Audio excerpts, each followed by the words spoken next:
The lord, హల్లెలూయా. ముందుగా మీ అందరికీ Lord's house church తరపున నూతన సంవత్సర శుభాకాంక్షలండి. ఈ సంవత్సరం మీరందరూ దేవునితో చక్కటి సంబంధాన్ని కలిగి ఉండాలని, ఆధ్యాత్మికంగా వర్ధిల్లారని, ఇహమందు పరమందు నూరంతల దీవెన మీరు పొందాలని, శాంతి సమాధానము మీ కుటుంబాల్లో, మీరు పనిచేస్తున్న స్థలాల్లో ఉండాలని ప్రభు నామం పేరట మీ అందరి కొరకు మనస్ఫూర్తిగా కోరుకుంటున్నాను, అలాగే ప్రార్థిస్తున్నాను. హల్లెలూయా. ముందుగా మీ అందరికీ నా యొక్క హృదయపూర్వక కృతజ్ఞతలండి. ఎందుకంటే మేము మీకు ముందుగా తెలియజేసాము క్రిస్మస్ ఆరాధన కొరకు ప్రార్థించండి అని. మరి మీ అందరి ప్రార్థన వలన, అలాగే దేవదేవుని యొక్క మహాకృపణ వల్ల ఇక్కడ ఎన్నో అవాంతరాలు, అభ్యంతరాలు కలిగినప్పటికీ కూడా పరిశుద్ధాత్మ దేవుడు ఎంతో చక్కటి కార్యాన్ని మరి క్రిస్మస్ రోజు ఇక్కడ జరిగించారు. వాస్తవానికి ఇక్కడ పంజాబీస్కి దుఃఖ దినాలు జరుగుతాయంటండి ఈ డిసెంబర్ మాసం అంతా కూడా. అయితే ఆ సమయంలో వారు ఎలాంటి ఫంక్షన్స్ కానీ, మరి సంతోషకరమైన రోజులు కానీ వారు జరుపుకోరు. అలాగే మరి ఇతరులు జరుపుకుంటున్నప్పటికీ వాటిల్లో వీరు పార్టిసిపేట్ చేయరు. ఇక్కడ క్రిస్మస్ జరుపుకుంటున్న కొన్ని చర్చెస్లో కొంతమంది పంజాబీస్ యొక్క గురువులు ఏం చెప్పారంటే, మీరు క్రిస్మస్ జరుపుకోకూడదు, ఒకవేళ మీరు జరుపుకున్నా సరే సిక్ పీపుల్ ఎవ్వరూ కూడా రారు, ఒకవేళ అలా వెళ్ళినట్లయితే కనుక మేము వారిని కఠిన చర్యలు తీసుకుంటాము అని కొన్ని రూల్స్ ఇక్కడ పెట్టారు. అయితే మరి మా ఊరిలో కూడా చాలామంది ఈ యొక్క పంజాబీ పీపుల్ ఉన్నారు.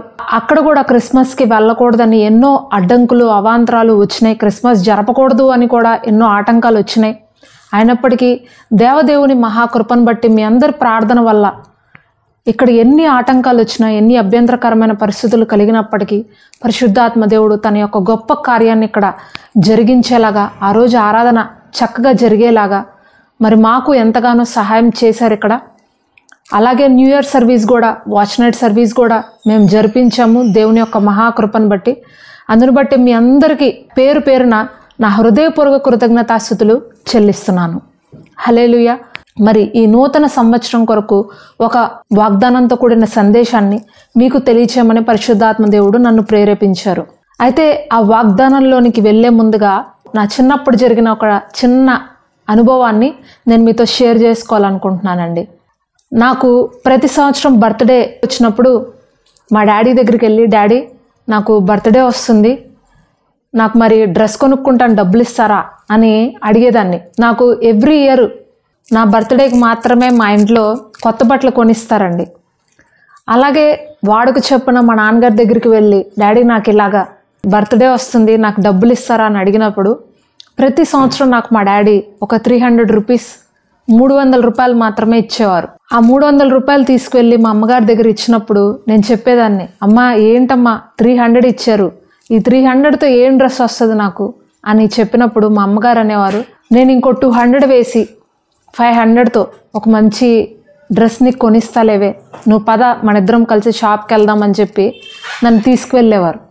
నేను సరేలే ఏదో ఒకటి 300 అనుకుంటే 500 వచ్చింది కదా, ఏదొస్తే అది తీసుకుందాం, అడ్జస్ట్ అవుదాము అని అనుకుంటూ వెళ్ళేదానండి. అక్కడికి వెళ్ళిన తర్వాత మా అమ్మగారు ఒక డ్రెస్ కొంటారేమో అని అనుకుని నేను అక్కడికి వెళ్తే ఆవిడ 2 డ్రెస్సులు కొనేవారు.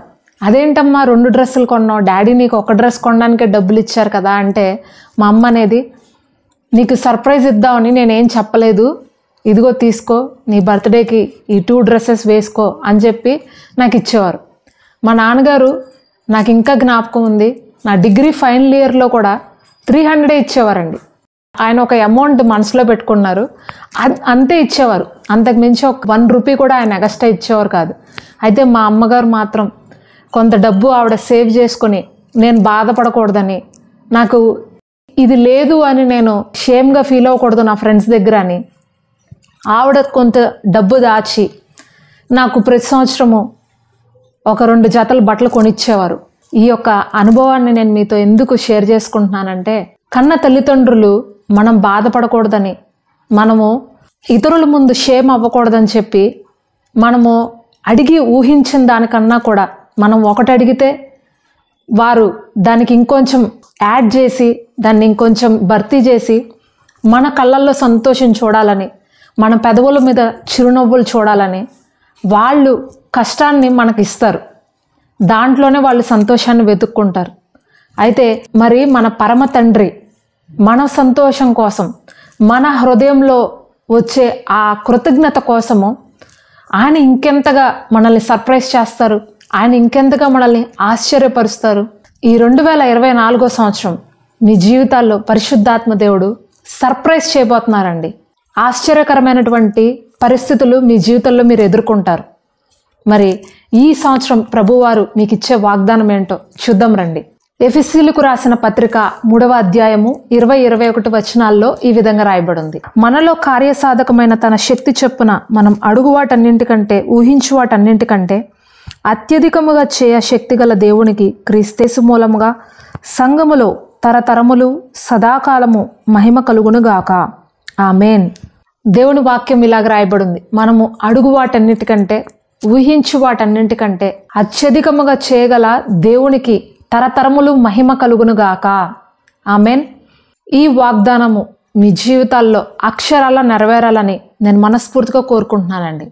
రూతు, నయోమి ఎంతో నిరాశతో, కృంగిపోయినటువంటి స్థితిలో, ఎంతో కరువులో, వారి యొక్క అవసరాలు తీరిస్తే బాగుండు, వారికి ఆ రోజుకి కావలసినటువంటి ఆహారం ఇంత పట్టెడు అన్నం దొరికితే చాలు, కాస్త నూనె మనకి ఉంటే చాలు, మన యొక్క జీవనాన్ని మనం గడుపుకుంటే చాలు అని పొట్ట చేత పట్టుకొని మోయాబు దేశం నుండి బెత్లెహేముకి రావడం జరుగుతుంది. అక్కడికి వచ్చిన తర్వాత మరి ఆమె అనుకోకుండా బోయాజు అనేటువంటి ఒక భూస్వామి యొక్క పొలంలోనికి వెళ్ళడము, అక్కడ మరి పనులు ఏరుకుందామని ఆ పొలంలోకి అడుగు పెట్టినప్పుడు అద్భుత రీతిగా మరి అక్కడ ఆమెకు బోయాజు తారసపడ్డం, వారిద్దరికీ పరిచయం ఏర్పడ్డం.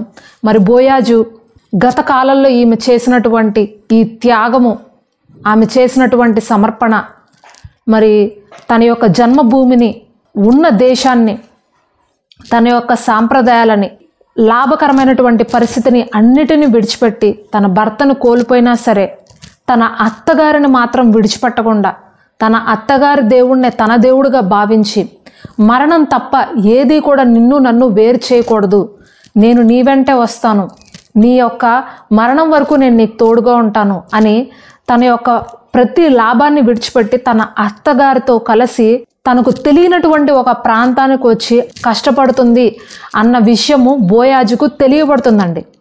అయితే బోయాజు అక్కడితో ఊరుకోడు. రూతు గ్రంథము 2వ అధ్యాయము 10-12 వచనాల్లో ఇలాగ రాయబడింది. అందుకు ఆమె సాగిలపడి తల వంచుకొని, ఏమి తెలిసి పరదేశినైన నాయందు లక్ష్యముంచినట్లు నీకు కటాక్షం కలిగనో అని చెప్పగా, బోయాజు, నీ పెనిమిటి మరణమైన తర్వాత నీవు నీ అత్తకు చేసినదంతయు నాకు తెలియబడెను. నీవు నీ తల్లిదండ్రులను, నీ జన్మభూమిని విడచి ఇంతకు ముందు నువ్వు ఎరుగని జనమునొద్దకు వచ్చేతివి.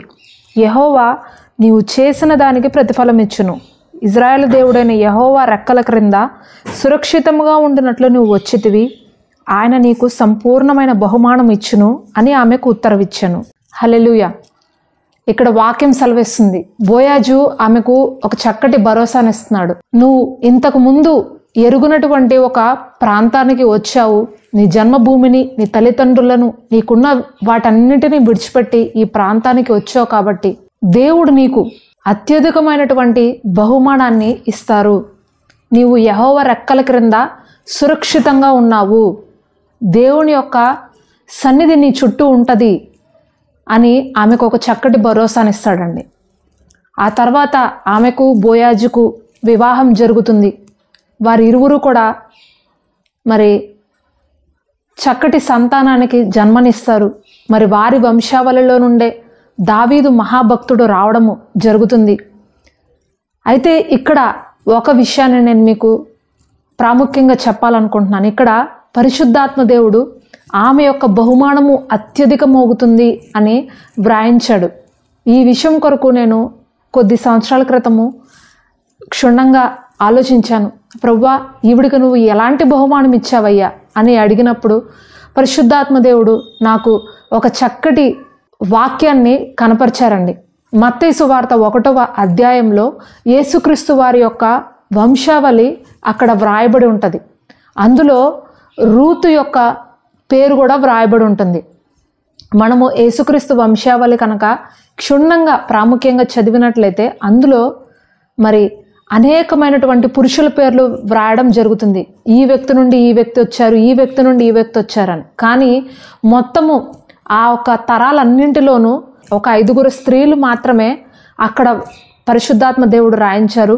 ఆ 5 స్త్రీలలోనూ ఈ అన్యురాలు మోయాబీరాలైనటువంటి ఈ రూతు పేరు కూడా పరిశుద్ధాత్మ దేవుడు వ్రాయించారు. మోయాబీరాలైనటువంటి ఈ రూతు ఎంత గొప్ప ఘనతను పరిశుద్ధాత్మ దేవుడు ఎంత గొప్ప కార్యాన్ని ఆమె జీవితంలో చేశారో చూడండి. సాధారణంగా యూదులకు మాత్రమే లేదంటే ఆ వంశస్థులకు మాత్రమే దక్కేనటువంటి భాగ్యము ఒక అన్యురాలుగా ఉన్నటువంటి ఈ స్త్రీకి ఆ ఒక్క జాబితాలో స్థానం దక్కింది అంటే ఒక స్త్రీగా నేను ఎంతగానో సంతోషిస్తున్నానండి రూతును బట్టి. ఆ ఒక్క వచనాన్ని కూడా చూపిస్తాను రండి. మత్తయి సువార్త 1వ అధ్యాయము 5వ వచనం. నయస్సోను సల్మాను కనెను, సల్మాను రాహాబునందు బోయాజును కనెను, బోయాజు రూతునందు ఒబేదును కనెను, ఒబేదు యెష్షయిని కనెను, యెష్షయి రాజైన దావీదును కనెను. చూడండి ఎంత గొప్ప భాగ్యము పరిశుద్ధాత్మ దేవుడు రూతుకు అనుగ్రహించారు. ఒక స్త్రీగా ఇంతకన్నా ఏ స్త్రీ కూడా కోరుకోదండి. ఒక వ్యక్తి ఎప్పుడైతే తన జీవితంలో మొట్టమొదటి స్థానము యేసుక్రీస్తు ప్రభువు వారికి ఇస్తారో, తన జీవితంలో త్యాగము, తన జీవితంలో సమర్పణ, తన జీవితంలో దేవుని పట్ల ప్రగాఢమైనటువంటి విశ్వాసము, ఒక హృదయ వాంఛ, పూర్ణ హృదయంతో పూర్ణ ఆత్మతో దేవుణ్ణి వెంబడిస్తున్నప్పుడు ఆ వ్యక్తి జీవితంలో ప్రభు అయిన యేసుక్రీస్తు వారు ఎంత గొప్ప కార్యాలు చేయగలరో మనము ఇక్కడ అనేకమైనటువంటి సాక్ష్యాలు ఈ బైబిల్ గ్రంథంలో చూడొచ్చండి. ప్రియమైన సోదరి సోదరులారా, ఆమె అడిగింది కేవలము నా పొట్ట కూటి కోసము ఇంత ఆహారం నాకు ప్రతిరోజు దొరికితే చాలు, నా అత్తగారిని నేను పోషించుకుంటే చాలు. ఆమె వృద్ధాప్యంలో ఉంది, నేను ఆమెను ఈ వృద్ధాప్యంలో కన్నీటితో చూడకూడదు. ఆమె ఇంతకు ముందుగానే తన భర్తని, తన 2 కుమారులను పోగొట్టుకొని కరువులో ఎంతో కష్టంలో మరి ఈ ప్రాంతానికి ఆమె అడుగుపెట్టింది. ఇక్కడ కూడా ఆమెకు చేదు అనుభవము ఎదురు కాకూడదు, ఆమెను నేను సంతోషింపచేయాలి, ఆమెకు కనీసం ఈ కష్టకాలంలో నేను ఆమెకు చేదోడు వాదోడుగా ఉండాలి అని ఒక చిన్న హోప్తో ఆ బెత్లెహేంలో ఆమె అడుగుపెట్టిందండి. కానీ ఆమె హృదయంలో నిరీక్షణ ఎవరిపైన ఉందంటే దేవుని పైన ఉంది. ఒకానొక సమయంలో నయోమి దగ్గర తండ్రి అయిన దేవుని గురించినటువంటి సంగతులు వింది. ఆయన సజీవుడైన దేవుడు, ఆయనను ఆశ్రయించిన వారికి ఏ మేలు కొదువై ఉండదు అన్నటువంటి వాక్యాలు ఆమె విన్నది. అందుకనే ఒక నిరీక్షణతో ఆ బెత్లెహేం ప్రాంతంలో అడుగుపెట్టింది, దేవుణ్ణి ఆశ్రయించిన వారికి ఏ మేలు కొదువై ఉండదని. ఆమె ఆవగింజంత విశ్వాసానికి దేవుడు అత్యధికమైనటువంటి బహుమానాన్ని ఆమె చేతిలో పెట్టాడు. హల్లెలూయా. పేతురు అనుకున్నాడు, ప్రభువా ఈ రాత్రి నాకు కొన్ని చేపలు ఇవ్వ ప్రభువా, నా కష్టాలన్నీ తీరిపోతాయి, నా అప్పులన్నీ తీరిపోతాయి, నా ఆర్థిక ఇబ్బందులన్నీ తొలగిపోతాయి, నా కుటుంబంలో నేను ఇంత ఆహారాన్ని పట్టుకెళ్తాను, ఈ కష్టాల నుంచి నేను విడిపించబడతాను అని రాత్రంతా ప్రయాసపడ్డాడంట. ఒక్క చేప కూడా పేతురుకు దొరకలేదంటండి. కానీ ఉదయాన్నే యేసుక్రీస్తు ప్రభువు వారు పేతురు యొక్క పడవలోకి వెళ్ళి ఆయన పడవలో కాలు పెట్టి నువ్వు వల ఇప్పుడు వెయ్యి అని అన్న వెంటనే పేతురు ఒక చిన్న నిరీక్షణతో, ఒక చిన్న హోప్తో యేసుక్రీస్తు ప్రభువు వారి యొక్క మాటకు విధేయుడే ఆ ఒక వలను వేశాడు. అతనికి తెలుసు చేపలు రాత్రి మాత్రమే పడతాయి, పగలు ఏమాత్రము పడవని. కానీ ప్రభు చెప్పాడు కాబట్టి విశ్వాసంతో ఆ వలను వేయడం జరుగుతుంది. అద్భుత రీతిగా వలలు పిగిలిపోయేంతగా, అతని దోణి నిండిపోయేంతగా అక్కడ చేపలు పడ్డాయి. అసాధ్యాన్ని సుసాధ్యం చేయగలిగిన గొప్ప దేవుడు అండి మనల్ని ఆశ్రయించిన యేసుక్రీస్తు ప్రభువారు. మనం అనుకుంటాం ఇంత చాలు, కొంచెం చాలు, ఈ పరిమితిలో నాకుంటే నాకు చాలు అని మనం అనుకుంటాం. కానీ ప్రభు హస్తము అపరిమితమైనదండి. ఆయన ఆశీర్వాదాలు మనము కొలవలేము. కొరింథీయులకు రాసిన 1వ పత్రిక 2వ అధ్యాయము 9వ వచనంలో ఉంటుంది, దేవుడు చేసేటువంటి ఆశ్చర్య కార్యాలు, ఆశీర్వాదాలు మనుష్య హృదయానికి గోచరము కావు, కంటికి కనపడవు, చెవికి వినబడవంటండి. అటువంటి గొప్ప కార్యాలు దేవదేవుడు మనకు చేయాలని ఆశ కలిగి ఉన్నారు. ఎవరైతే ఆయనను ఆశ్రయిస్తారో, ఎవరైతే ఆయన పైన పూర్తిగా ఆనుకుంటారో, దేవుని పైన ఒక సంపూర్ణమైనటువంటి విశ్వాసాన్ని కలిగి ఉంటారో వారి యొక్క జీవితాల్లో జరిగేటువంటి కార్యాలు వారు ఎప్పుడు కూడా తలంచుకొని కూడా ఉండరంటండి. వారు ఎప్పుడు కూడా ఎక్స్పెక్ట్ చేయలేరంట, ఇంతగా నా జీవితంలో జరుగుతుందా, ఇంతగా నేను ఆశీర్వదించబడ్డానా, ఎక్కడి నుండి వచ్చింది ఈ ఆశీర్వాదం, ఎలా జరిగింది ఈ ఆశీర్వాదం, ఒకప్పుడు నా చేతిలో ఏమీ లేదే, ఒకప్పుడు నేను నా యొక్క బ్రతుకంతా ఎంతో శూన్యంగా ఉందే, ఎక్కడి నుండి వచ్చారు వీళ్ళందరూ, ఎలా నిండిపోయింది ఈ మందిరం అంతా, ఎక్కడి నుండి వచ్చారు ఇంతమంది ఆత్మలు, ఎలా నేను ఈ మందిరాన్ని కట్టేశాను, ఎలా నేను ఈ ఇల్లు కట్టగలిగాను, ఎలా నాకు ఈ ఉద్యోగం వచ్చింది, ఒకప్పుడు నాకు గర్భఫలం లేదని అందరూ నన్ను గొడ్రాలని అన్నారే, ఎలా నాకు ఈ గర్భఫలం వచ్చింది అని ఒక ఆశ్చర్యంలోకి వెళ్ళిపోతామండి. మనల్ని ఆశ్చర్యపరుస్తారంట దేవుడు. యేసుక్రీస్తు ప్రభు వారికి మరొక పేరు కూడా ఉంది, ఆయన ఆశ్చర్యకరుడు, ఆలోచనకర్త. హల్లెలూయా. యేసుక్రీస్తు ప్రభు వారిని ఎవరైతే వారి హృదయాల్లోకి స్వీకరిస్తారో, వారి యొక్క హృదయంలో ఆయనకి మొట్టమొదటి స్థానం ఇస్తారో, దేవుడు వాళ్ళని ఎప్పటికీ కూడా చేయి విడిచిపెట్టాడు. ఈ వాగ్దానం మీ జీవితంలో నెరవేర్చబడాలంటే రూతు వలె దేవుణ్ణి గణపరచండి. సమూయేలు గ్రంథంలో ఒక మాట ఉంటుందండి, నన్ను గణపరచు వారిని నేను గణపరుస్తాను. ఒక వాగ్దానం మన జీవితంలో నెరవేర్చాలంటే దాని వెంబడి ఒక ఆజ్ఞ ఉంటుంది. అదేంటంటే, ఈ ఆజ్ఞను నువ్వు పాటిస్తే ఈ వాగ్దానం నీ జీవితంలో జరుగుతుంది. ఆజ్ఞను పాటించకుండా, దేవుని మాటకు లోబడకుండా ఎప్పటికీ మన జీవితంలో వాగ్దానం నెరవేర్చబడదు. ఈ సంవత్సరం మీరు ప్రతి విషయంలో, ప్రతి కార్యంలో దేవునికి మొట్టమొదటి స్థానం ఇవ్వండి. దేవుణ్ణి గణపరచండి. ఆయన రాజ్యము, ఆయన నీతిని మొట్టమొదట వెతకండి. ఒక తీర్మానం చేసుకోండి, నేను రోజు ఉదయం లేచిన వెంటనే ప్రభువుతో మాట్లాడకుండా ఎవ్వరితో మాట్లాడను, ఆయన ముఖ దర్శనం చేసుకోకుండా ఎవ్వరి యొక్క ముఖంలో నేను చూడను, ఆయన చిత్తం అడగకుండా ఏ ఒక్క నిర్ణయము నేను తీసుకోను, ఆయనతో ప్రార్థించకుండా ఎవరితోనూ నేను మాట్లాడను, ఆయనతో ప్రార్థించకుండా, ఆయనకు చెప్పకుండా నేను ఏ ప్రసంగం కూడా చెయ్యను, ఆయన చెప్పిందే నేను చేస్తాను, ఆయన చెప్పమన్న మాటలే నేను మాట్లాడతాను, ఆయన వద్దన్నది నేను విడిచిపెట్టేస్తాను, ఆయనకి ఇష్టం లేనిది నా జీవితంలో నేను ఇష్టపడను అని ఒక మంచి తీర్మానం తీసుకోండి. ప్రతిరోజు ఒక 3 నుండి 5 అధ్యాయాలు నేను తప్పకుండా బైబిల్ చదువుకుంటాను. ఉపవాస ప్రార్థన నేను చేస్తాను.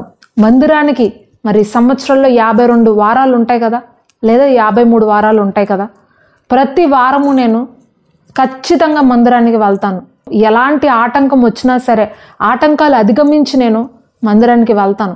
ఉద్యోగంలో మరి బాస్ వద్దంటున్నాడని, లేకపోతే ఇంటికి బంధువులు వచ్చారని, పరీక్షలు ఉన్నాయని, ఇంటర్వ్యూస్ ఉన్నాయని చెప్పి ఎలాంటి సాకు నేను చెప్పకుండా మందిరానికి వెళ్తాను. దేవునికి మీరు మొట్టమొదటి స్థానం మీరు ఇచ్చి చూడండి, అనేకమైనటువంటి అద్భుతాలు మీ లైఫ్లో మీరు చూస్తారు ఈ సంవత్సరాంతంలోపు. హల్లెలూయా. మరి ఈ వాగ్దానం మీ జీవితంలో నెరవేర్చబడాలని మీ అందరి కోసం నేను ఒక చిన్న ప్రార్థన చేస్తాను. ప్రార్థన. మహాపరిశుద్ధుడా, ప్రేమమయుడా, కృపగలిగిన మా తండ్రి యేసయ్యా, నీకు వందనాలు, స్తోత్రాలయ్యా. దేవా, మరి అడిగి ఊహించిన దానికన్నా కూడా అత్యధికమైనటువంటి కార్యాలను చేయగలిగిన దేవుడు అని నువ్వు మాతో మాట్లాడినందుకు వందనాలు. మరి ఈ సంవత్సరం అనేకుల జీవితాల్లో ఈ యొక్క వాగ్దానాన్ని మీరు నెరవేరుస్తున్నందుకు నీకు స్తోత్రాలు ప్రభువా. ఎంతమంది అయితే నాకు గర్భఫలం లేదు, నాకు వివాహం జరగట్లేదు, వివాహం కొరకు ప్రయత్నించి నేను అలసిపోయాను, నాకు ఒక మంచి క్రైస్తవ సంబంధం కూడా దొరకట్లేదు, ఒక మంచి భాగస్వామ్యం నేను పొందుకోలేకపోతున్నాను అని ఎంతమంది అయితే కన్నీరు కారుస్తున్నారు తండ్రి. అయ్యా, మరి నజరేయుడైన యేసు నామంలో ఒక చక్కటి భాగస్వామిని వారికి దయచేయండి ప్రభువా. నజరేయుడైన యేసు నామంలో ప్రతి ఆటంకాన్ని కూడా తండ్రి మరి బంధిస్తున్నాము, ప్రతి ఆటంకపరచు ఆత్మని కూడా నజరేయుడైన యేసు నామంలో బంధిస్తున్నాం తండ్రి. దేవా, మరి విశ్వాసంతో నువ్వు అడిగినప్పుడు గొప్ప కార్యాలు చేయగలిగిన దేవుడివి. మరి ప్రార్థించినప్పుడు మీరు నమ్మిన ఎడల వాటిని పొందుకుంటారు అని నువ్వు వాగ్దానం చేస్తున్నావు తండ్రి. మరి ఈ వివాహాల విషయంలో, గర్భఫలం విషయంలో, నిరుద్యోగం విషయంలో, వ్యాపారాల విషయంలో తండ్రి మేము నమ్ముచున్నాము.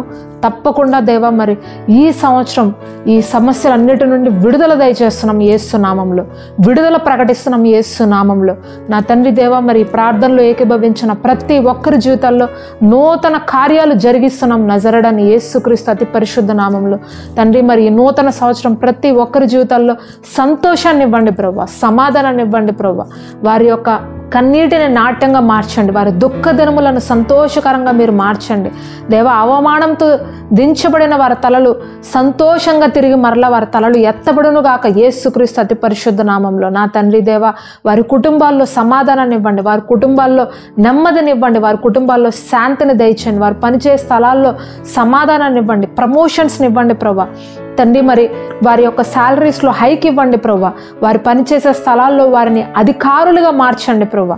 అయ్యా నిన్ను నమ్మిన వారిని నువ్వు తలగా చేస్తానని వాగ్దానం చేస్తున్నావు తండ్రి. మరి ఈ సంవత్సరం గొప్ప కార్యాలు మా ఒక్కొక్కరికి జీవితాల్లో మీరే చేయండి. అలాగే లార్డ్స్ హౌస్ పరిచర్యను కూడా నీ చేతులకు అప్పగించుకుంటున్నాము తండ్రి. అయ్యా నూతనమైన ఆత్మలు ఇక్కడ సంపాదించడానికి మాకును శక్తిని దయచండి. అనేక మంది అన్య జనాంగము నీ వైపు త్రిప్పబడులాగున మరి మాలో నీ యొక్క గొప్ప అభిషేకాన్ని పట్టండి ప్రభా. తండ్రి మరి నశించుచున్న ఆత్మల పట్ల భారముతో దేవా మరి వీరికి వాక్యం ప్రకటిస్తున్నప్పుడు అనేకులు నీ వైపు ఆకర్షితులు అయ్యేలాగా నువ్వే కృప చూపించు. ఈ పరిచర్యను కూడా నువ్వు విస్తరింపజేయి ఈ సంవత్సరంలో తండ్రి. మరి అనేకులకు దేవా మరి ఈ పరిచర్య ఆశీర్వాదకరంగా దీవెనకరంగా మార్చమని వేడుకుంటూ ప్రార్థన నజరేయుడైన యేసుక్రీస్తు అతి పరిశుద్ధ నామంలో అడిగి వేడుకొంచున్నాం పరమ తండ్రి, ఆమేన్. దేవునికి స్తోత్రం. విన్న వాక్యము మీకు ఆశీర్వాదకరంగా ఉంటే ఇతరులకు దీనిని షేర్ చేయండి, అలాగే లైక్ చేయడం మర్చిపోకండి. మా పరిచర్య కొరకు మా కుటుంబం కొరకు మీ అనుదిన ప్రార్థనలో దయతో జ్ఞాపకం చేసుకోండి. మరి ఈ పరిచర్యలో ఎన్నో అవసరాలు ఉన్నాయండి. మందిర నిర్మాణ పనులు కూడా మరి ఆగి ఉన్నాయి. ప్రభు మిమ్మల్ని ప్రేరేపిస్తుంటే ఈ పరిచర్యను మీరు పోషించండి ఆర్థికంగా. అలాగే ఇక్కడ జరగాల్సిన పనుల కొరకు కూడా మీ అనుదిన ప్రార్థనలో దయతో జ్ఞాపకం చేసుకోండి. ప్రభు చిత్తమైతే మరి ఒక నూతనమైన సందేశంతో మీ ముందుంటాం. God bless you. దేవుని ప్రేమ, ఆయన కాపుదల, ఆయన కృప మీకు మీ కుటుంబాలకు సదాకాలం తోడుకోండి, నడిపించును గాక. ఆమేన్. యేసయ్యా యేసయ్యా యేసయ్యా నా యేసయ్యా యేసయ్యా యేసయ్యా యేసయ్యా